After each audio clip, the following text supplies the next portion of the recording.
Hello everyone. मैं संदीप खारी और आज एक बड़ा ही गहरा टॉपिक है जिस पे हम बात करेंगे।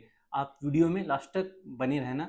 वो टॉपिक क्या है उस पे एक बार मैं आपको ब्रीफिंग दे देता हूँ। वो टॉपिक है हमारा मिडिल क्लास फैमिली जो होती हैं उनका पेन क्लर, यानी कि जो एक नॉर्मल बजट वाली फैमिलियाँ होती हैं वो प्रॉपर्टी कहाँ ले, किस सिचुएशन में ले, किस कंडीशन में ले, उस पर एक हम चर्चा करेंगे।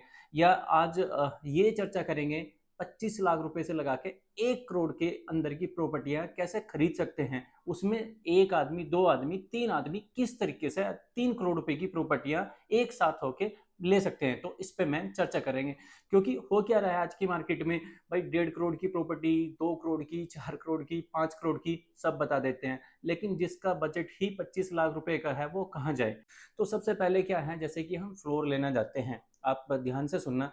फ्लोर क्या होता है, दीनदयाल में जाते हैं, जैसे कि गुड़गांव के अंदर ही नॉर्मल फ्लोर में जाते हैं। मान के चलो हमारे 3 फ्लोर बने हुए हैं, first floor, second floor, third floor. Developer क्या है, 3 फ्लोर बना के आपको 3 हिस्सों में दे देता है। लेकिन यदि आप यहाँ पे अपने माइंड से एक बात सोचें, आप 3 दोस्त हो सकते हैं, 3 दोस्तों का बजट है अपना 1.5 करोड़ का या 2 करोड़ का, आपका 3 दोस्तों का बजट है। आपने कोई भी प्लॉट लिया, मान के चलो कि आपने 1 करोड़ 20 लाख रुपए का प्लॉट लिया।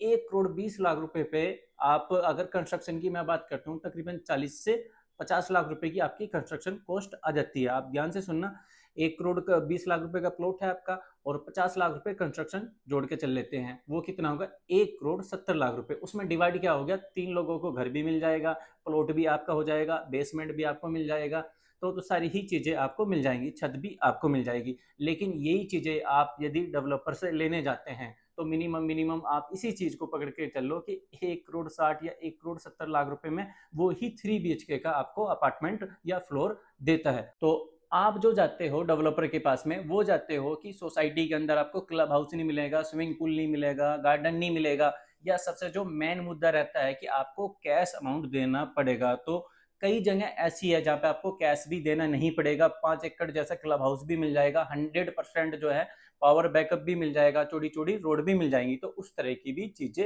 हैं। वो चीजें क्या हैं वो आप हम हमारे साथ में जो है डिस्कस कर सकते हो, जो सेम नंबर आपको स्क्रीन पे दिखाई दे रहा है, सेम नंबर पे कॉल करके। सेकेंडली क्या हो रहा है कि जैसे कि आप 1 करोड़ या 1.5 करोड़ में जो है फ्लोर खरीद रहे हो दीनदयाल के, जैसे कि मान के चलो कोई भी एग्जांपल पकड़ लेते हैं, जैसे सेक्टर 92 में सिग्नेचर के हैं, 93 में सिग्नेचर के हैं, 37D में सिग्नेचर के हैं, सेक्टर 81 में सिग्नेचर के हैं, फिर 89 में एमथ्रीम स्मार्ट वर्ड के हैं या डीएलएफ के हैं। उन्हीं का मैं एक एग्जांपल लेके चलता हूं। आपने फ्लोर खरीदा 1.5 करोड़ रुपए का, ठीक है, वो क्यों खरीदते हो, क्योंकि आपने 10% या 20% जो है सेल्फ फंडिंग कर दी, बाकी आपका लोन हो जाता है। लेकिन जैसे कि मैंने आपको बताया, कुछ ऑप्शन हमारे पास में ऐसे भी हैं जहाँ पे कि सेम आप सेल्फ फंडिंग करके बाकी लोन में भी जा सकते हैं, 2 या 3 दोस्त मिलकर, यदि आपका बजट नहीं है।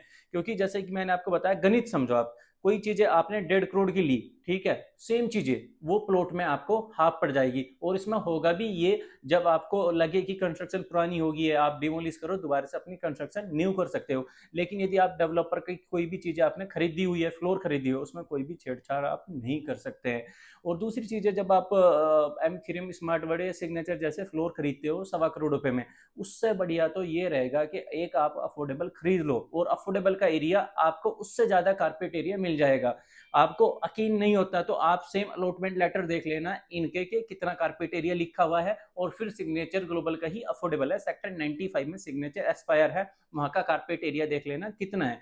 5 एकड़ लैंड के ऊपर जो है 5 टावर बने हुए हैं। आप डेंसिटी भी देख लेना। आप किस लिए जाते हो बिल्डरों के पास में, जो आपको बड़ी बड़ी चीजें मिलती है, क्लब हाउस के ऊपर या एक कार पार्किंग के लिए क्यों जाते हो भाई? आपके पास यदि 5 लाख की कार पार्किंग है, लेकिन आप कभी एवरेज लगाना, आप कितना बड़ा अमाउंट डेवलपर को देते हो।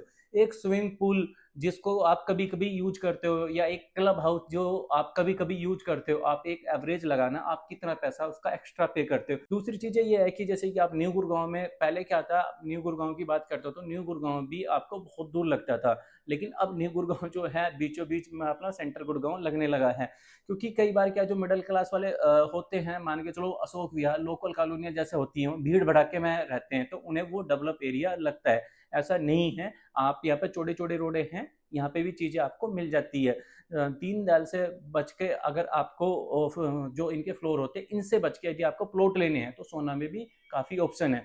यदि आप राजीव चौक से जाते हैं तो केवल 15 से 16 मिनट के ही डिस्टेंस से आप सोना पहुंच सकते हैं और आपका जो पैसा भी बचेगा और आपका फैमिली का फ्यूचर भी अच्छा रहेगा, दोनों ही चीज़ें अच्छी रहेंगी। बाकी आपको किसी भी तरह की कोई भी जानकारी चाहिए तो स्क्रीन पर जो नंबर दिखाई दे रहा है सेम नंबर पर कॉल करके वो जानकारी हमसे आप ले सकते हैं। तो आज की वीडियो में इतना ही। धन्यवाद। जय श्री राम।